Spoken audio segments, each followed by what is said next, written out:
I think I always probably wanted to do something in medicine. And actually, soon after high school, I knew I wanted to be a foot and ankle specialist, a podiatrist. And I couldn't have fit better because in that line of work, people come to you in pain. And many times you're treating them and they're feeling better almost instantaneously or as they walk out of your office. Yeah, I could have never been like an emergency room doctor or a thoracic surgeon, getting calls in the middle of the night and, seeing people in trouble, maybe not doing so well and passing on. I wouldn't have liked that outcome. So that's why I like podiatry so much. It's usually a very good outcome. So I was a podiatrist for 32 years of private practice. I'm not sure if you want me to get into why I retired a little bit earlier side. That's okay. Yeah. Back in 2003, my doctor told me after going to him for a routine checkup that I had a little abnormality. I had a little bit of protein in my blood. So I said, well, that's no big deal. It probably has something to do with me being on the Atkins diet or something.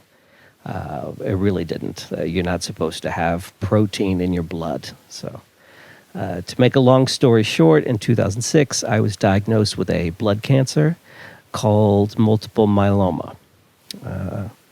I retired in 2006. So it's certainly been an interesting journey with a diagnosis of an incurable cancer. And to many people that know me, Doug Farrell will be characterized by, I'm a half glass full guy, not a half glass empty. So that being said, 15 years of the diagnosis, I'm a very lucky man. I'm in retirement. I'm really enjoying life. My wife's name is Kate, and we spend a lot of time doing fun things together. Might just be taking a nice long walk. When I'm down at the Jersey Shore, I swim in the ocean every single day, which I think really adds to the benefits of my health. We take pottery classes together on the wheel. We really enjoy that. I got to see my daughter walk down the aisle, which was after 2006, and dance with her at the wedding. And since then, my oldest child, Andy, he has 2 children. My daughter has 2 children. So we have 4 grandchildren, which is wonderful. That's a big part of our lives. So that's where we are right now. And I don't know a human being right now who cannot say that they are more stressed now than they were a year ago. But as my wife and I like to say, back in the 40s, people lived through a world war. They did live through it, and we will live through this if we do the right thing, if we respect what the scientific people are saying. So how to come through this. These troubled times, be they with COVID or the political situation that we're in and the extreme divisiveness that we're living in right now. We just can't live in a cave and watch the talk show radio hosts every single night. To get through this, you have to make adjustments, hopefully in a very positive way. We started last Christmas at a Christmas party, and we were just kidding around about it, basically. One of my heroes is James Corden, the late-night TV host. So I said, has everybody seen him do a Crosswalk musical? And they said they weren't sure about that. And I said, no, this is no joke. We could do this because we have talented people in this room at this Christmas party. And, it all started out a little bit of tongue-in-cheek, a little bit of a joke. But then it started to get legs. And I said, hey, we can do this right in the summer in the little town of Longport, New Jersey. We can make this happen.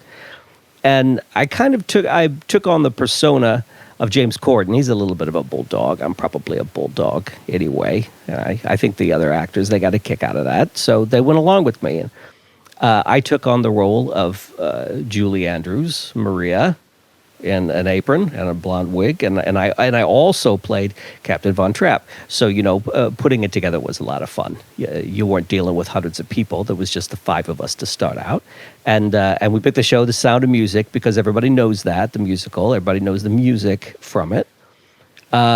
Weather was an issue we had because it's outside. We had to pick a good Saturday morning on a summer Saturday morning and when we could do the show. But the key was that it was going to be done in secrecy. No one was going to know about this ahead of time. And we got one of our friends to provide the music. We also had a couple other people there to help us along with the changing of the red light that would only give us a certain period of time to perform in the crosswalk. Now, this is not like a Philadelphia crosswalk. This is the main crosswalk in this little town of Mayberry. It's the only red light in the whole town. We had to time the red light to file out into the crosswalk and perform. But I had no idea how the public viewing was going to be received, because it was a secret. We had no idea what kind of people would be showing up at this crosswalk. But then there was some feeling of negativity, a little bit of saying, "Wow, this is pretty big. We're taking over a public space. Should we do this? Maybe we shouldn't." And I said, "No, we're going to do it. We're here together. Let's go."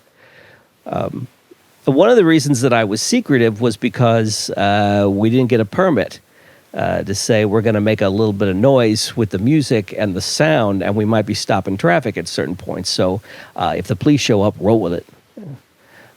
We were prepared for almost anything, but it was unbelievable.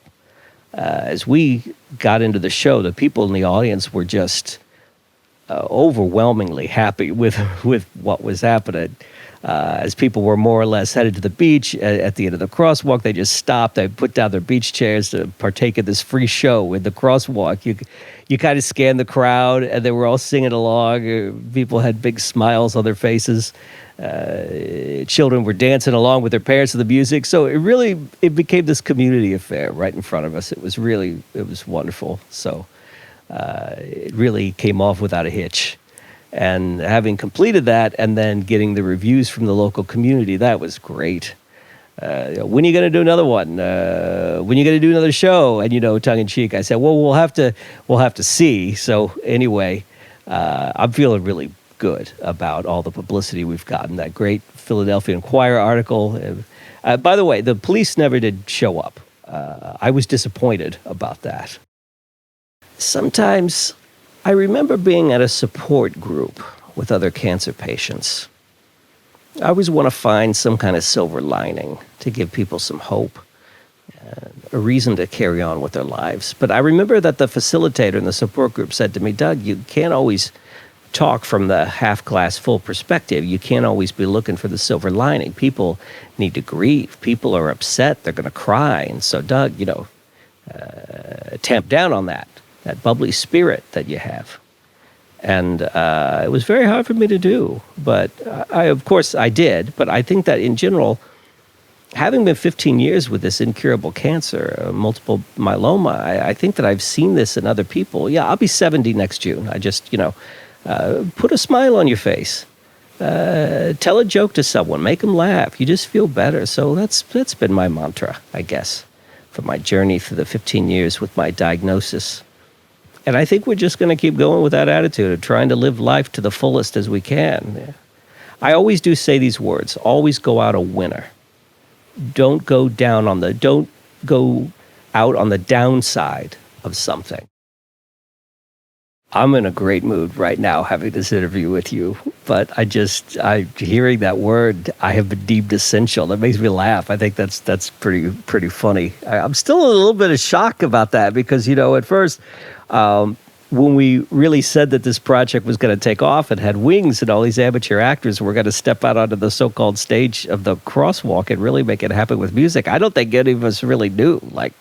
This is like Amateurville all the way. And now, you people are professionals with theater. Just to be interviewed, I was over the moon about it. So I'm feeling really, really good. Yeah. Hopefully we, our group, were an inspiration to other people, doing some fun things in public safely to bring joy to other people. I think that's what it's all about. I really do. If you look at what happened in the actual show, where Captain Von Trapp is singing his last song on stage because he's ready to flee with his family. He sings a song called Edelweiss, and he sings it and explains to the audience, this is a love song. It's a love song between a person and his country.